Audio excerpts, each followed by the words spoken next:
In a world veiled by shadows where legends were born and mysteries ruled the night. Welcome to Vale of the Middle Ages. Here history breathes, and the dark past awakens. The forgotten pits of the Middle Ages.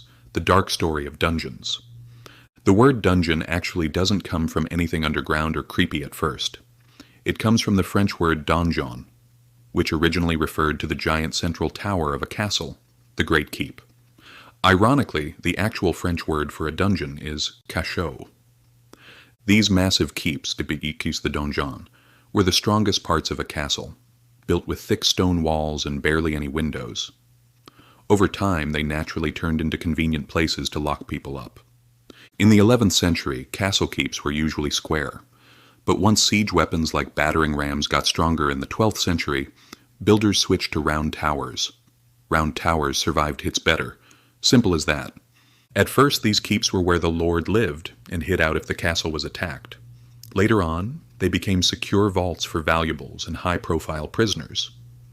And eventually, the word dungeon evolved into a catch-all term for any prison inside a castle, especially the ones buried deep below. In the early Middle Ages, imprisonment wasn't even a standard punishment. Criminals were usually fined, mutilated, or executed.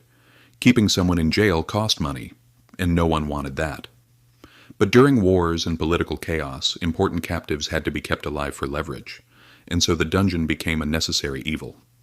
Today, we're diving into one of the most terrifying prison designs in medieval history. The Oubliette, the Forgotten Hole. Welcome to Medieval Madness. Pontefract Castle, England's dark depths. Built in the 9th century, Pontefract Castle had one of the most infamous dungeon systems in England. Violence was practically part of the architecture. In 1311, King Edward II imprisoned his cousin Thomas, Earl of Lancaster, along with 20 rebels here before executing them. And in 1399, another famous prisoner arrived, King Richard II. He was secretly moved from the Tower of London to Pontefract and probably locked up in a tiny, freezing, damp chamber beneath the main keep. Historians believe he was either murdered or simply left to starve.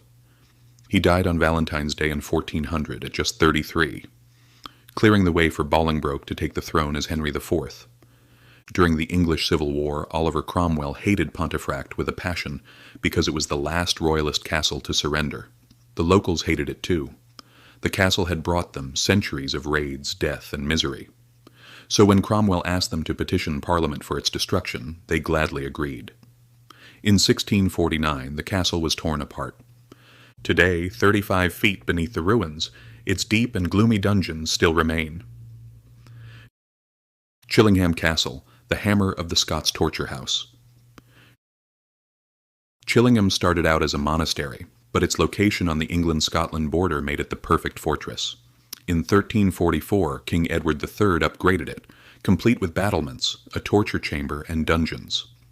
King Edward I, known as the Hammer of the Scots, imprisoned his captives here and tortured them brutally. Some prisoners were kept in cells so dark that only a tiny arrow slit let in the smallest thread of light. Many were so starving that they resorted to eating their own flesh. Around 7,500 Scottish prisoners died at Chillingham. Their bodies were dumped into the lake. St. Andrew's Castle, Nightmare of the Bottle Dungeon. Built in the late 12th century, St. Andrew's Castle hides one of the most horrifying medieval prison designs, the Bottle Dungeon. Carved straight into solid rock, the chamber widens at the bottom and narrows at the top. Like a stone bottle.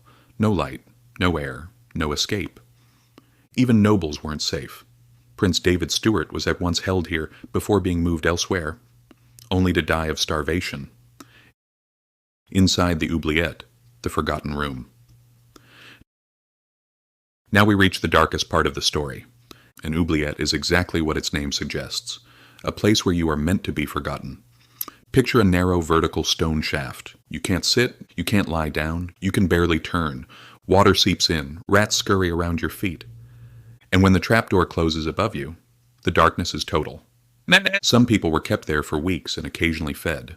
Others were left to die quickly. Some stood on the bones of the prisoners who came before them. Where were these things found? The Bastille in France, Rumeli Hisarü in Istanbul, the Little Ease Cell in the Tower of London, Conwy Castle in Wales, Leap Castle in Ireland, where the floor was lined with spikes. During restoration work at Leap Castle, over 150 skeletons were removed, 3 cartloads of bones, a chilling reminder of how common and how cruel oubliettes really were. In the Middle Ages, ending up in a dungeon was almost a death sentence for ordinary people. Even nobles weren't safe from torture. And of all the horrific prisons of that era, the oubliette was the darkest of them all. Thanks for watching. We release new episodes every week. Don't forget to subscribe and turn on notifications. See you next time.